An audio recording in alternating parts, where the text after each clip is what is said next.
Schönen guten Tag und herzlich willkommen zu einer neuen Episode von Oshun, eurem Sneaker- und Streetwear-Podcast mit meiner Wenigkeit Amadeus Thüner, und wir befinden uns im wunderschönen Amsterdam, genauer gesagt im Fosbury Sons, in einem sehr, ich würde fast sagen, in einer Halle, in einem unfassbar schönen Ambiente, und das hat einen ganz besonderen Grund, denn wir treffen heute eine der spannendsten Fashion-Brands aus Europa, aus Amsterdam, und zwar sprechen wir mit PAL Sporting Goods. Wofür PAL eigentlich genau steht, wieso Sport und Spiel bei Familientreffen einen sehr wichtigen Part in der Brandhistorie einnimmt, wie sich die Brand neben Pata, Daily Paper oder auch Amsterdam Surf Association positioniert und wie man heutzutage eigentlich noch eine neue Brand aufzieht, um sie erfolgreich zu machen. All das erfahren wir heute von Poyan und Penny. Und sie sind nicht nur Gründerpaar der Marke, sondern sie sind auch Ehepaar. It's a family thing. Guys, welcome to the show. Thank you. Thank you. Guys, first of all, we have to make sure what PAL really stands for. So please tell me something about the name and the origin. You can go for it. That's me? Okay. PAL stands for Palmer and Lola. It's an alter ego for basically the story from PAL Sporting Goods. It's something that we can handle on unisex. It's a girl, a boy, a man, a woman, a husband, a wife, a grandpa, a grandmother. It also stands for pal as friend, as we also have a kids line called Pals for in a miniature version. Something friendly, something kind, something you call each other, and that's basically what we think the brand stands for. But do you prefer to call it PAL or Palmer and Lola?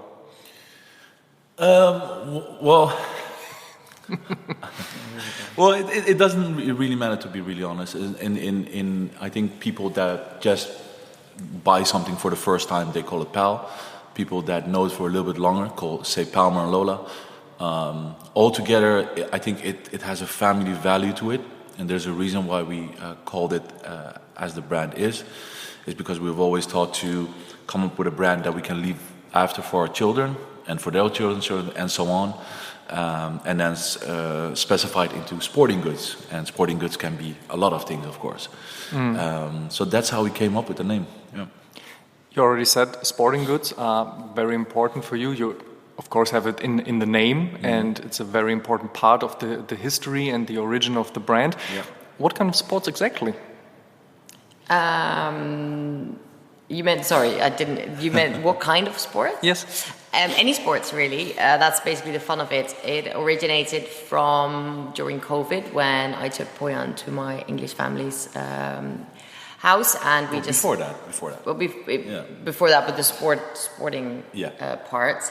Where we always play sports, and sports could be literally Chinese checkers on the table, but it could also be like a hide and seek game, but it could be paddles or hockey or skiing, whatever, tennis, anything which you have like a sort of a coherence together. And we really enjoyed the fact that there shouldn't really be winners in family games or friends games. We're all a champ, and that's basically where it came from. Throughout the seasons, Poyan really comes up with the inspirational sport. So we did a bit of Jai Alai, which is really a forgotten sport in the Basque area. But we've also done actual freestyle skiing, which is a very modern sport. It doesn't really matter, anything that suits his thoughts at that moment and gives the inspiration of the fabrics and the colors and everything. And then afterwards I go more deeper in the sports and think about the storyline and the campaign, how to visualize it. Also at the same time, different sports have different values, different cool stuff that they do within. And like the Jai Alai thing came actually from a memory I had as a child from the Miami Vice intro. Yeah. Remember that one? Yeah, I remember. So, and then going into that sport, you see that sport is a crazy sport, to be really honest. The ball goes so immensely fast. And that was something that you can build around, of course. Yeah. And then, I mean, the first 2 seasons we used to use 2 or 3 sports at the same time and create around that. And I think moving forward, we're more into using one sport and then creating like a safe umbrella around it in that way. It's just a really environment. It's a fun environment to play in sports. It's because you have the costumes, but you also sometimes have the rules. You have different quotes. You have fair game, false game. You have so many different angles of how to interpret the sport.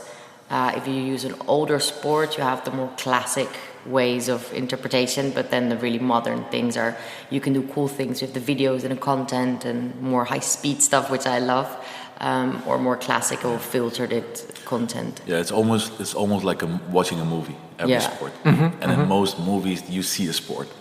That's true. Yeah. And I think that's the whole thing about it, that you can go so deep and create so many things at the same time and not just sticking to just a t-shirt or a hoodie. Talking about you guys specifically, what kind of sports do you like most? I've been skiing since I was little. I really, really enjoy that. Anything really fast and high speed, I really, really enjoy.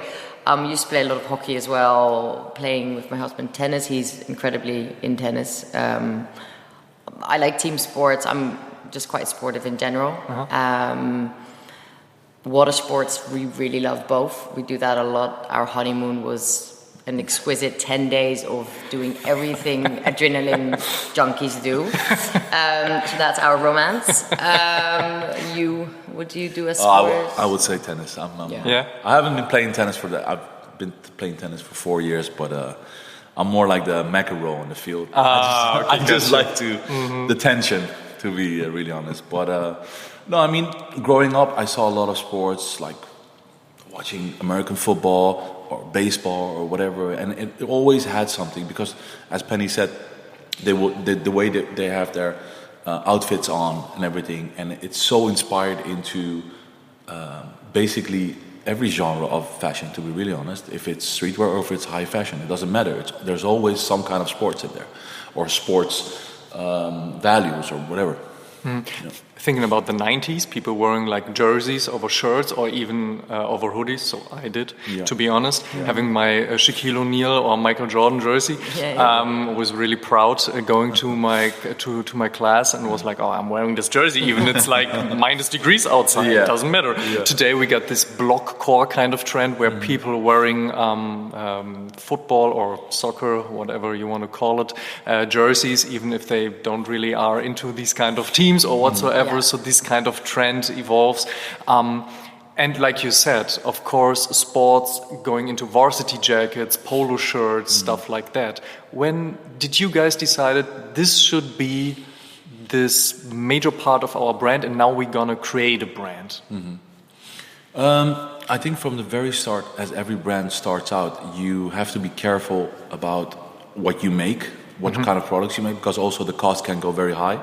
So we started very safe. We started maybe with 7 items, but then very fast enough we had 8 or 9 retailers coming up to us that wanted to buy. So in this case, we could actually produce, and from then you can develop more items and more products in that way. And then we started off doing the varsity jacket. From that we went on to the puffer. The way we wanted to make the puffer was like also having it not to be the same as the rest, but more towards like a vintage kind of a feel with real duck down and everything. And then from there we went to develop styles such as like more pants or different kind of knitwear, different kind of jackets. And I think everything we develop has to do with that season as well. I think when we started, every item, it was really important for us that every item was unisex as well, long-lasting, and had like a little build-up of a tenue. So we did a jogger, we did a hoodie, we did a tee, then we did a long sleeve, we did a half zip. Half zip was something very signature for the sort of time capsule we were thinking about the brand. And then we thought we need a game jacket. One of that, you're part of our brand. So if you wear that PAL jacket, you're part of PAL. We knew that was something we wanted to put into the collection, a cup or a medallion, or it became a jacket. And that was really the way we thought about the varsity jacket. the varsity jackets after that blew up. I have no idea how that happened, but obviously my husband's the designer, so he's always quite on that. But for me, it was something to be a part of, and you could be a boy, a girl, built strong, built small, anything. That was the reason we came up with these items, really. I think also why our varsity jacket blew up in that way is because there's a certain quality to it, while a lot of brands are easily lacking, or even like very high-end brands that price them for 2,000, 3,000 euros. I promise you, if you put it next to ours, it's still lacking. It's because they're getting their value for the name of the brand, but here you're getting the value for the identity of our brand, but also the fabrics, the silhouette, everything all together. It just fits perfectly. What exactly is your background coming from? I've been all around. I come from a strong retail family in Amsterdam. Family business from over 70 years. My grandmother started that. I come from creative production, film, worked in South Africa, worked in Berlin. Actually, just always worked on set. I really loved to paint pictures and just work on an imaginary vision and then build that all around. I was completely mesmerized about it. Then doing this for bigger brands, worked with filling pieces for a very long time, had a blast there. I went all around the world just producing, which was really fun. And then I dipped my toes a little bit in the retail business and rolled out the naked fashion Dutch retail side. But then Corona hit and I just felt something in me that had to really run away from this. Sold that concept and then worked with G-Star. And then whilst doing that, we basically thought about what it would be to put all of our experience together and make something kind and long-lasting and really conceptual. And that's what actually made POW. And then we took the leap and went for it. Mine goes back, I think now 20, 21 years ago when I was just... really old. I'm really very old, that's very true. When I was just starting, like doing some photography and then finishing that in Photoshop and then actually printing it myself. And the first place I was selling that was when Pata just opened their first store. From there, I did sold to Concrete as well and reissue in a different city. From there, I just started out in retail, and because I really didn't like the way school was, to be really honest, and I thought I could go a little bit faster. I went into retail, then I went to be the sales manager for, at that time, the biggest online store of Holland, which is called Fresh Cotton. From there, I went into doing international sales management for a denim brand, and then I started my own store, which was big in Japan, and I used to do all the Japanese brand at a very early stage. From there on, I had a friend, one of my best friends actually, Dave Hendricks, that started working for High Tech, and he came up with one shoe and he said, "What do you think? Can we bring this back?" And I was like, "Yeah, let's go for it." So I did the art direction for 3 years for them, and then from there I worked for Tony Hawk as well, and had my first brand called Dear Vanessa. And actually, during that time, we were always sparring about something like this, to be really honest. And I think in 2019, we talked about it. We were out in a different city, and we're just sparring about it and came up with a name and then let it rest to where it is right now. What do you think is the most important part when you want to start a brand? This sounds incredibly boring. But now I'm curious. It really helps if you write a piece of paper that if you would have to tell a bank or somebody that interviews you what the brand stands for and put everything in it. How many people do work there? Just dream really big on that one piece of paper. Mm-hmm. But you can't go further than that, just that one piece of paper. If you do that, that's a little roadmap. Just stick onto that. Because if you don't do that, obviously that's very Poyan. It flows where it flows, and that's great. And that's why we're good together. But it's really good to have a bit of a vision and stick to that and keep putting yourself back to this is what I am. because the thing with fashion, it's seducing. So it will, if you have a fashion brand, in a heartbeat you will make jewelry, or you will make jackets, or you'll make caps. You can go so much, but take your vision where it is, because you've got to build a good foundation before you can do jewelry and all sorts of that. Don't look at other people. But that sounds like an easy thing, but I guess it's hard, no, right? I think for the youth right now, there's so much. Of course, there's so much information, and there are so many websites that you can see every collection on. But I still would say just try to not look at any other brand, because you're going to get involved in their identity, or maybe the cultural values or whatever. And I think it should come from yourself. Your own identity has to be in that brand. And exactly, if you have a strong person that can write everything down, I would say go for that, because yes, I'm all over the place at all times, and she keeps it together for sure. So you're more the let's keep it flowing type of guy, and you're more the fun structure. Parent, I'm the non. Basically, I would that be the thing your daughters would say? No. Basically, I would like to make like 200, 300 items every season. But she's the reason. Let's cut it down. That says easy. We're gonna go back to 100, or I don't know that much. And also lock all logos down, even if it feels like you won't go big. Yes. Lock it down, like. Yes, that's the first thing you should do. There was this skate mark that kind of tried to take us down, which they did not success in. But that was from a logo that honestly was made up in a living room together on a night out. So at that moment, we definitely didn't think that would be so big. Going down the line now, it's massive. I mean, and I'm luckily we locked that down. If you would take a look, or if you can actually take a look on that piece of paper you wrote in the beginning, how many things happened in that way you would like that they are happening, and how many things didn't work out maybe yet? No, maybe we're not there yet. So the piece of paper is still, I think we filled a quarter of it. Oh, really? Okay. And that's good. But definitely. We've recently have a new saying we say to each other. That's that pace is the name of the game. And that really, really works as well. Instead of that, in the beginning you rush and you want to do everything. But then you were like, oh, if I slow it down and think about it a bit more. Both is good, like the energy part is good, but the pace is good, also good. So there's a lot more to come. At the moment, we're still really building the foundation of POW.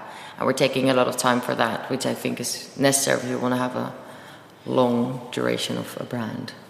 Yeah, I guess so. There are so many different kind of, let's call them fashion brands, who are just rushing into the market, trying to get some money. Maybe they try to sell some good designs. I'm not quite sure, but it seems more that they are there for the money.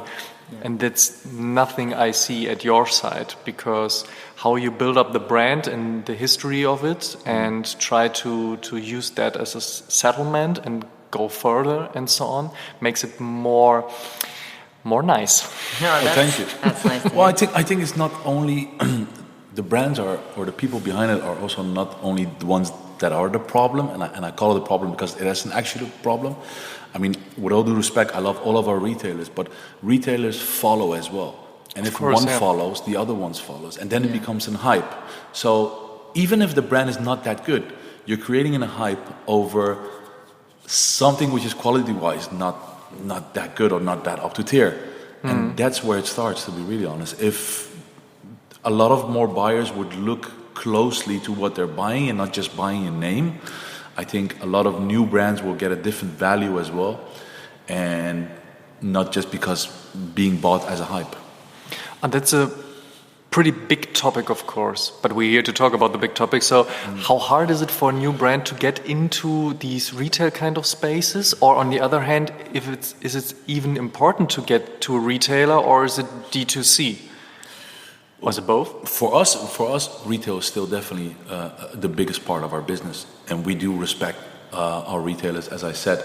And I think it's a very, very nice testing area, which you have to keep within your brand, because at the end of the day, you can reach so much more with retail, unless you're opening your own flagship stores everywhere in the world. Yeah. But as Penny said, we're just starting out. Although it seems that we're much bigger, but I think it's the value of the brand which is very big. But for us, it's a very big part of our business. Yeah, definitely. And I think what a lot of young brands forget, if you're in retail, you get feedback. It's not always easy.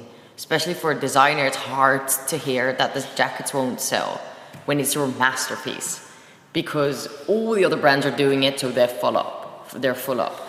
But at the moment with these hype things, if you do so many activations, like I can fill up a room with a fiction brand. If I tell the right people to come to that place at that moment, and that I just name this and this brand, they'll come because they know us, they know them. You can just create that. If you are actually in retail, people trust your brand to buy into and take a risk and then sell it. So the people that work in those stores are selling your brand, and then you learn so much in the first 2 years, because as much as you love to do this doesn't work. And if you only do via web shop or just activations or whatever, it's very your own vision, your projectile. And I think it's, as a brand, you should listen a lot to what people want and what people need. Obviously do your own thing and be really strong in that, but really respect that we're creating the fashion brand for people, not only for ourselves. So we need to sell it to people and listen to people. I think that's a pretty honest statement, because mostly people say, I'm doing that for myself and I'm happy if people gonna buy them. And then they underestimate the fact that there is gonna be feedback, and that they, of course, try to sell their garments and then try to make something up like, it was my idea, but this kind of feedback, even if it's completely another direction, it's okay, I can put it in the way I want to have it, and so on and so on. And I think I wouldn't say it's lying to yourself, but it's a bit arrogant. No, maybe it's arrogant. You said it so correctly. And this is the reason why there are so many brands on the market, because they cannot take the reality. To be really honest, they don't want to hear the reality, as Penny's saying, like hearing the feedback back.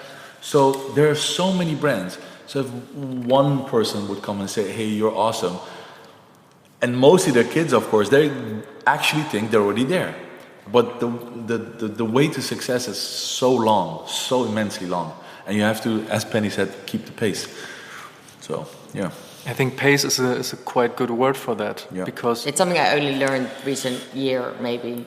I've always known it, but I'm the most impatient person in the world. It's terrible. When we're starting up this podcast, you probably noticed me wandering around. But it's so important to sometimes sit back and just look and see and wait and let other people say things instead of you putting your words in their mouth. That's also with a fashion brand. We are this. No, you tell us what you see. It's a much more learning curve than saying. And I think it's also very hard in this era to get into the business, because of we don't have to, we can't forget all the old brands that are jumping back the whole time with very big marketing budgets and collabs and whatever, and they're actually doing nothing. Because when you see the product itself, it is nothing. It's all the sound around it that makes it, and all these big marketing bureaus or PR bureaus that get after them because they're being paid, of course. So yeah. You put out an interesting fact. You said, of course, write something down. Try to see your own vision and set it. But on the other hand, you had an idea on a night out. We always have ideas on night out. Yeah, and that would be my question. How important is it to trust these kind of ideas, even if you say, okay, this isn't like this business kind of space, it's just a night out, but we had this idea, maybe we should write it down. Yeah, but that's the thing. Write it down, see how far you get. If the idea really, really is a 360 idea, you'll fill up the paper. If you halfway stop because you don't really see where that surfboard brand is going in the winter, you can't write the page. And that's why you should write the page. Because if it's a good idea, you'll fill it up. Because you trigger yourself to think. And triggering yourself to think about more than just what would it look like? Where will my office be? How many people will we have? Those kind of things are the boring side of the brand, and that's where you've got to fill out. Well, not even the boring side. There has to be a certain budget for that as well. Yeah. Still till this day, we are still with 4 people. And don't exaggerate on cost while you're not there yet. No, definitely not. We put a lot of money in the business. Yeah. A good point. I guess many people just, like I said, trying to cash in and cash out, and don't forget the fact that they have to invest in the longevity of stuff. And of course, money is a part of that. Definitely. Besides going out and the nights out, what is inspiring you, and how important is Amsterdam for you as a city or as an environment? Is it a part of the brand? I think it's a hardware for us, but I think our most inspirational times come from when we go internationally. We travel quite a lot, solo but also together. When we just met, I was hardly in Amsterdam. You were gone a lot to Japan. I think that's the thing. Our roots are each other very much. My family has a lot of roots. His background has a lot of roots.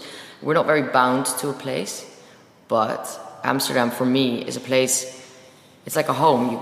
It keeps. You don't always want to go back because there's a lot of people there and there's a lot of opinions.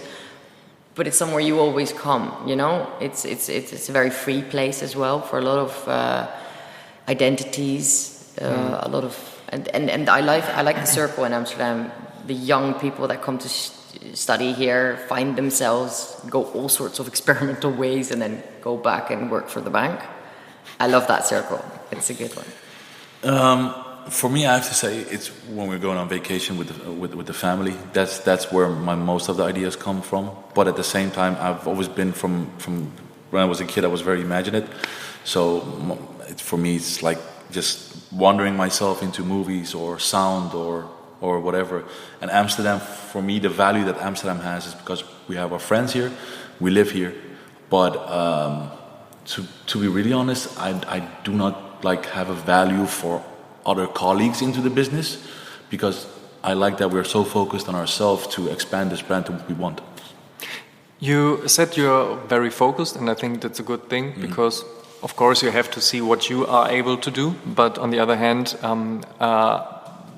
I wouldn't say a small town, but placing it or regarding to other European cities, Amsterdam we're miniature, you can say it's a little bit smaller. Oh, yeah, for sure, we're miniature, definitely. We're tiny. Good that you're going to say that. We're like a village. Yes, we are. And that's something I do really like, because I like the coziness of Amsterdam, even if there are many tourists, but you can walk a few meters outside of the city center and it's a little bit more cozy. But it gets a bit suffocating sometimes, sometimes, yeah, sure. Definitely. That's why we're lucky we go out a lot. We go out to other countries a lot. But we also POW is one. It makes my personal dreams come true, because, well, like I said, I was running around on the set of Game of Thrones in South Africa, and that still is one of living inside a set is for me my happiest place. And I get to do that these days with my husband. The baby comes along. She's not always happy with that, but we go to the Sahara with the people that work for us, Jazz and River, and everybody tags along. One of my best friends, she's the stylist on set. And then we go to the Sahara, and it's for our own brand. And that's so inspirational. But because we do that 3 times a year, it refreshes your mind so much. And I think I couldn't live if I wouldn't have that. Talking about Amsterdam, there are many different kind of brands, even from this, how did you say, not tiny city? Miniature city. Miniature. Like Pata, like Daily Paper, Amsterdam Surf Association, Filling Pieces, and so on and so on. Yeah, Amsterdam does pretty well. That's crazy that so many different kind of brands are coming from, like you said, this miniature kind of city. Even if you focus on yourself, would you say you're gonna position in this kind of space of this different kind of brands? No, I think that's full. Honestly, for me. No, we don't need to. Even if it wasn't full. No. I think our association is so strong within our own brand And also they have a different path. I think they have such an incredibly strong identity and path, piece of paper, like I said, of who they want to be and what they identify themselves with. But the one thing I've always said to Poyan, I don't want to own a fashion brand. I want to own a concept that goes throughout and integrates into everything. Like our biggest example is Ralph Lauren. And I think Daily Paper and Filling Pieces and Butter, they have a very cultural, strong thing they're doing. I would never want to go, like, well, why would I? I have a completely different concept. Yeah, it works for them. It works really good. Yeah. I think if you look at the people that have made the ground that we could walk on, it's of course Potter. They and before them and while they were doing it was concrete as well. But it's also always been a cultural value, and we see ourselves as an identity that we want to bring over to the consumer.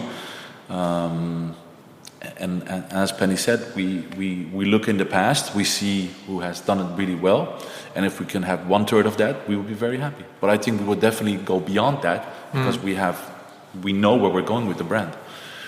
You already said Ralph Lauren. You said in an interview, in a statement with Next Cartel, that you want to become the next Ralph Lauren. Correct. That's a pretty bold statement, isn't it? It's a very big statement. But I mean, I think I've been known for making very big statements. But yes, as we were talking about young brands, and as still the kid in me that needs to dream and wants to dream, and has seen a lot of his dreams become reality, I definitely see this as a part as well. And that's why we see ourselves as more of an international brand, instead of keeping ourselves very safe and not really small, but within this bounds of the city. We see ourselves more as an international part. And I think product-wise, we can definitely go there. We're just starting out. Isn't it crazy if you think of like having, especially through the internet, the whole world in front of you, kind of, and that it's easier for you to travel. There are not that many boundaries anymore. If you think of like 50 years ago, stuff like that. And like I said, the internet. And on the other hand, people still dreaming kind of small. Yeah, but I also think like the guts young kids have to dream. Like I have a 13-year-old stepdaughter. That's his daughter, and the things she dares to dream, they don't give a fuck. Like, are we allowed to say fuck? You are allowed. Okay, great. I mean, the other day she was like, I would like to. I mean, she's gorgeous, absolutely gorgeous. And he's so cool. I was never that cool at 13. She was like, yeah, would you mind me enrolling into a model agency? And I would definitely think she would have that in her. But I was like, man, you have guts. You're 13. Yeah, it's crazy. Like, and the funny thing is, if they would accept her or not, she would be fine both ways. Yeah, but there's... It's like, how? And then this is things with starting brands as well. I think you always had guts when you were younger. Yeah, definitely. But at the same time, she sees us having guts, and that's why why she resembles herself into that. I just think it's people dream quite small, but they also dream so big sometimes, and I think both sides should have a little bit of the other. Yeah, that's true. But I think dreams are endlessly at the moment. No, I disagree with that one, because I've not that I'm saying it's wrong, but I had a hard lesson in that, because certain dreams need money as well. Oh yeah, and to expand your brand, it's very easy to say you need money. But yeah, in that case, when you don't have that, or you still have to get that in that way, I think you should start out a little bit more small, and then go from there. Yeah, pace is the name of the game.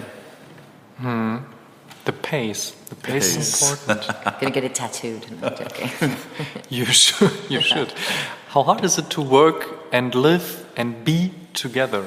And I guess I guess you heard the question a lot, and maybe I will rephrase it, because most of the people always ask about how hard it is, but maybe it's the wrong question. Maybe the right question is how nice it is.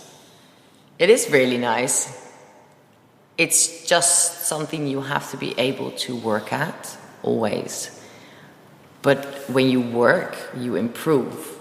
And the improvement is, I think, incredible.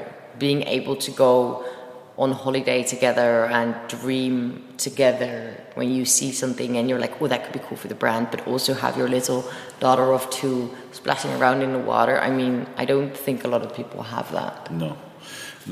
I always tell her, especially me, coming from the place I come from, I've never thought that I would just go for 2 days in the Sahara, do an incredible shoot, and then come back, or go to Norway in minus 15 degrees, do some crazy stuff in 2 days and come back. I mean, that's for me, that's how dreams have been becoming reality. But it's also the work we put in. It's her amazing ideas when it comes to the campaigns we have, translating all the designs that Riv and I make, and actually seeing it for the first time. For me, it's like it has a very big value. Yeah, I know what you mean. I'm always thought about it would be so great to build a brand or something like that. So things you dream of when you're a teenager, just printing something on your shirt. And my lack of things were like that I'm not able to get things on the paper, like in the design or something like that. Yeah. So I'm always looking for someone who could do that for me. Yeah. And even in other things, if you're working together and someone takes the part of what you can't do or you're not able to do, or maybe you're not so good in it, that you fulfill the dream in the end of. And, definitely. And the moment when something you try to create but you couldn't do for yourself finds the way out to people, it's such an amazing thing. Yeah, it does involve a lot of trust, because if you have a brand, I trust him 100% and I don't look back when he designs. And the same is with the campaigns. But when the stakes are so high, there will be moments you'll be like looking over to the other side, like, are you sure you're doing that right? Because I mean, hey, we gotta sell, like you gotta do it right. And those parts are hard, because at that moment you're not just partners, but you're also, the ego comes in the way, and that ego could kill you. So you really got to be careful of trusting each other. But I mean, that's what I said, that's the work you put in. The trust becomes bigger every time. The mistakes are forgiven. You also really keep in mind that you're both human. You're both working at this. But I think the goals, when you get the goals, it's just incredible. But to be fair, for me, getting asked for podcasts together, like you just did, and I'm sitting with my husband, and I'm like doing my makeup in the morning, like, oh, I gotta look good today. I mean, that's so cool. You're doing that together. It's like working with your best friend, but also your partner and also your business partner. Yeah. It's amazing. I'm very happy for you guys to have something like that, because it's really important and really a nice one. You said already, talking about the goals, you already fulfilled the last goal, I would guess, would be the latest collection. Let's talk a little bit about that. You said you had this shooting in Norway, right? The current collection we shot in Norway, in Lillehammer. Where the Olympic Games happened once, right? Yeah, there you go. I do remember. And when she came up with it, I was like, I want it to be very, very cold. It needs to be very, very cold. And I like places that are open, that basically you only see snow and just one tree or something. Wow. And she found the perfect place, to be really honest. And but you come up with it. That's the problem with him. He thinks, figure skating. Yeah. And I'll be like, fuck, I need to think about something with figure skating. Then I call my producer and I'm like, hi, so figure skating, that's fun. And then it goes on, and I'm so dedicated to make that design dream come true, to visualize it, to make that picture. And Lillehammer was great. Yeah, we did nature ice figure skating, and then we did throughout the mountains, and it was incredible, but it was also 15 degrees. And then you have your kid with somebody wandering on the sideline of the set. I mean, it's always crazy. But it was really the best background for, I think, drop 1 and drop 2. Yeah, definitely. For sure. The colors of the new down coat is amazing with like the blue skies. And you have this pretty long jacket. Yeah, the puffer. The puffer one where you can mostly hide your whole face in it. Yeah. I was like, oh yeah, I'm not quite sure if Berlin gets that bad weather this year. Hopefully not, but you know what it is. I'll tell you this. Remember when a couple of years ago when Nigel Caborn came out with like crazy heavy filled jacket. Yeah. So, and it wasn't that cold, but it's a certain piece. It's a piece I think you have to have. Especially for people within fashion that understand and know what it is, and when it comes to even like the helmet hood we created, the way it closes, and that took maybe 6 times of sampling, to be really honest, to get it correct, because I'm very picky on even on when it comes to millimeters, and then doing something which is 700 filled, it's not easy to create the right structure for the jacket, but I think the end product is amazing to be honest. Yeah, and it's such a good color as well. I love that people are not scared to wear color these days, and it's so bold and it's so nice, and jackets are such a statement. But we also have some like half zips which are a bit more maybe female orientated with softer colors, softer logos, and I think the first drop we did is very documentary style about the figure skating. We had 2 figure skatings, and man, their trainings, and that's what I really love about our campaigns. We always learn a lot about the sport. It was amazing. And then we did drop 2 in the mountains, and just to get there, we just at one point were like, is there going to be any road still at the end? This is where Santa lives. Like it was amazing. Can we get back? Yeah. Where do we are? But I think also we have to give thanks to our team, of course. The team's amazing. Yeah, definitely. Our videography, those guys were really amazing and completely understood what we wanted. Yeah, you have to imagine we're doing photo, we're doing film. We're doing some social shots. We're doing actually different. We're doing 2 models. We have stylists. I mean, it's crazy. It's different. And then in the meantime, we try to have fun as well.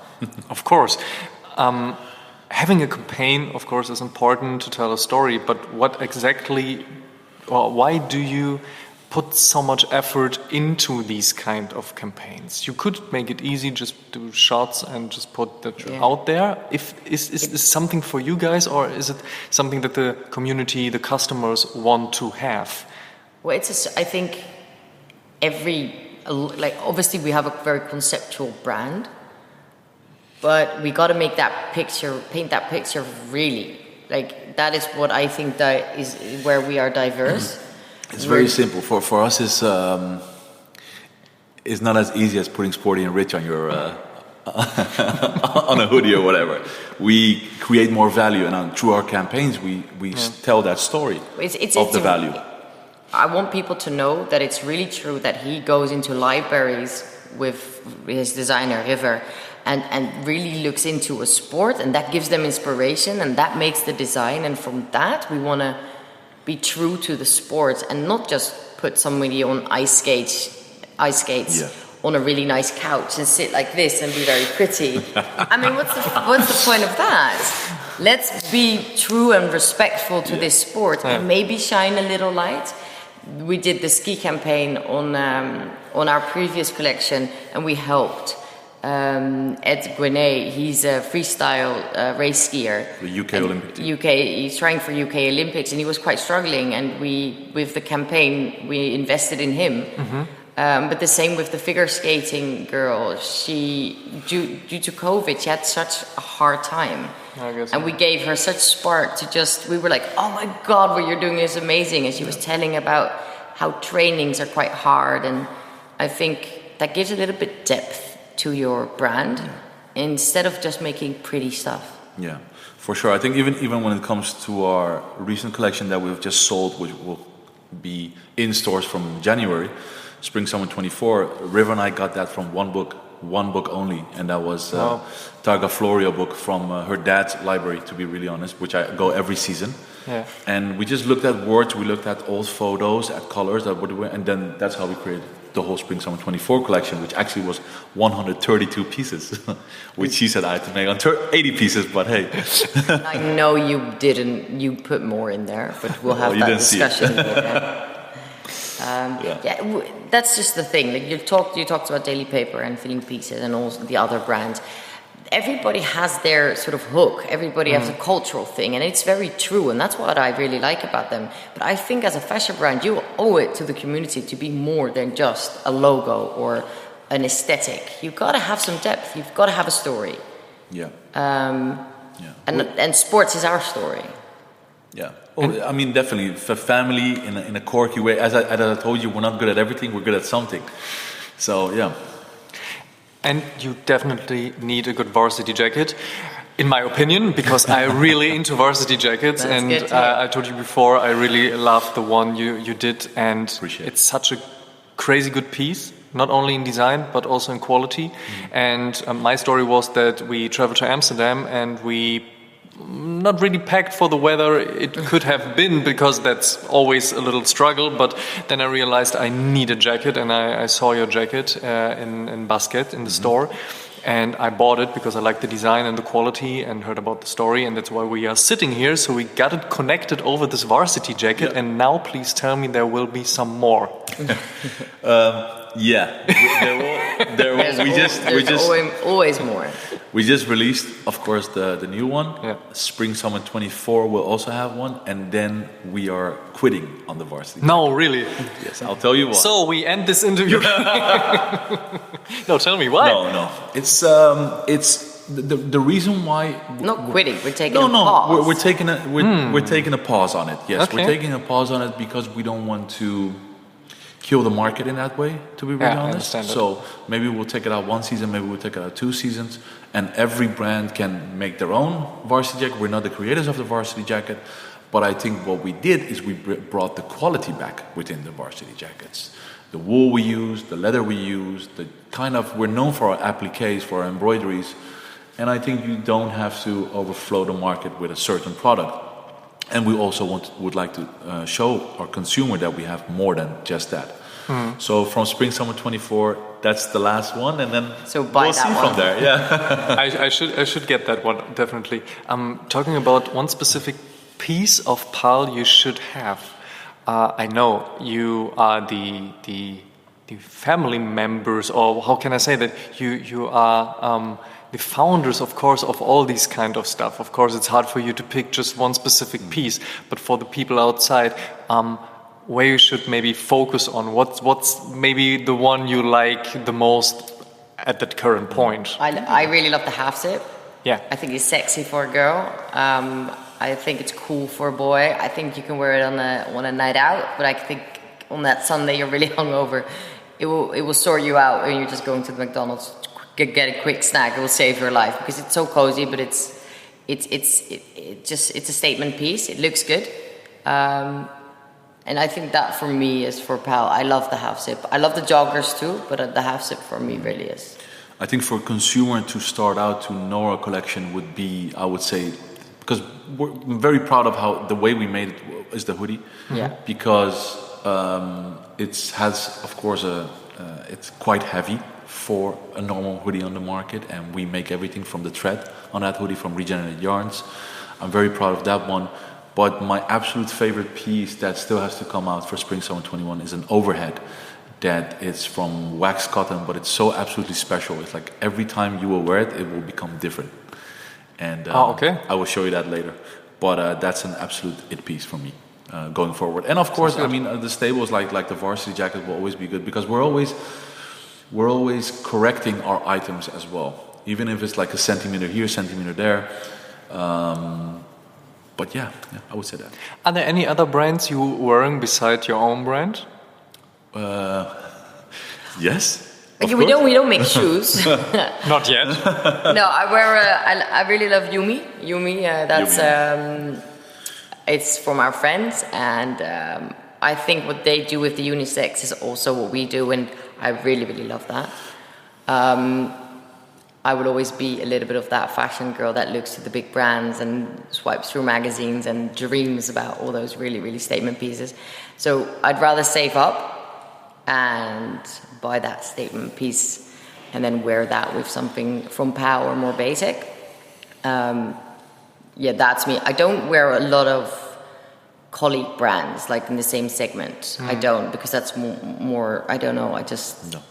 I fantasize about fashion a lot. Yeah. So for me, that's too easy, I think.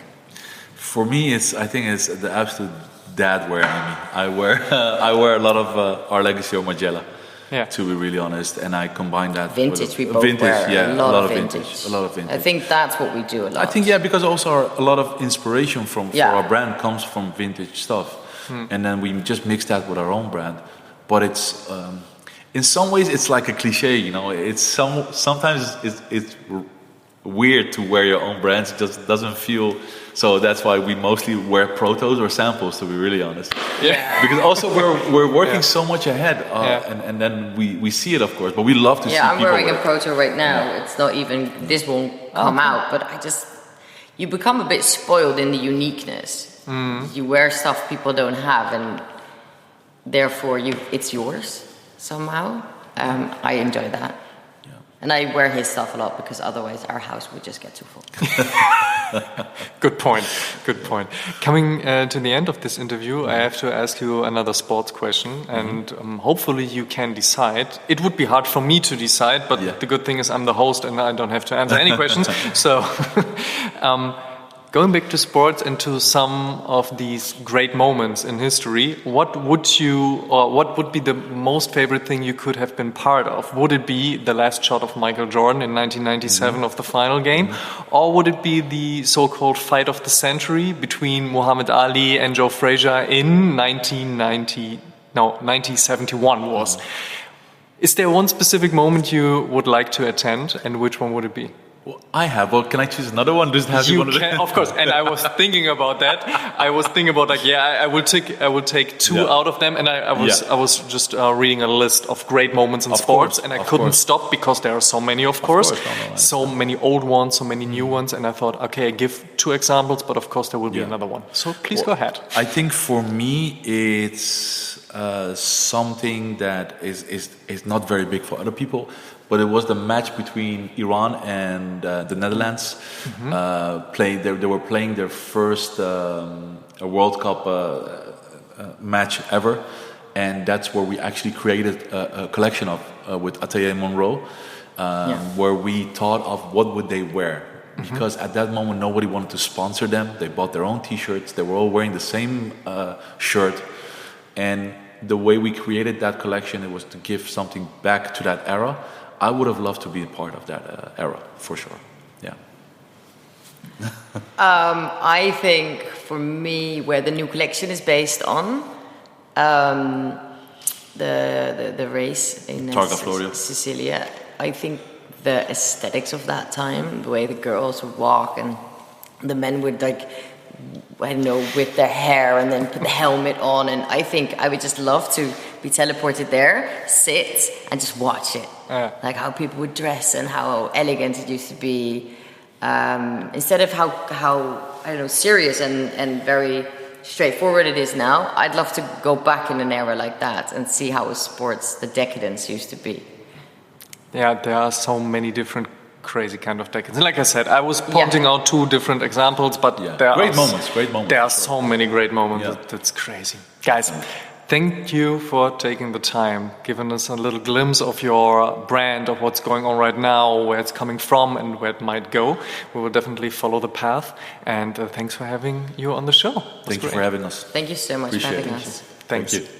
Und damit vielen Dank, dass ihr bei der aktuellen Episode mit dabei wart. Ihr könnt alle Episoden wie gewohnt kostenlos auf Spotify, Apple Podcasts, YouTube, Deezer und auch bei allen anderen Streaming-Services hören und wie gesagt auch auf YouTube natürlich sehen. Und wir würden uns sehr freuen, wenn ihr dem Oshun Podcast und unserem News-Podcast O-News dort folgt, beziehungsweise die ganze Geschichte auch abonniert. Ihr kennt den Spaß. Checkt auf jeden Fall auch Facebook, TikTok und Instagram.com/Oshun Podcast und werdet Teil der O-Community. Holt euch auf jeden Fall auch die Suchmaschine der Sneakerjägers Jungs und von Team Deadstock Sneaker Blog. Supporten könnt ihr uns unter anderem mit einer 5-Sterne positiven natürlich 5-Sterne Rezension auf Spotify oder Apple Podcasts. Über 800 positive Bewertungen hat Oshun auf den Plattformen schon und ein Statement würde ich hier gerne noch mit euch teilen. Und zwar schrieb Philipp: Einige haben es versucht, keiner hat es geschafft. Oshun ist der einzige Fashion-Podcast, der zählt. Shoutout an euch. Vielen lieben Dank, das freut uns sehr. Tut uns einen Gefallen und supportet die Podcasts und erzählt mindestens einem Freund oder einer Freundin, die sich für Sneaker und Streetwear interessiert, von uns. Show some love. Dankeschön. Wir hören uns in der nächsten Episode wieder. Bis dahin, macht's gut. Ciao, ciao.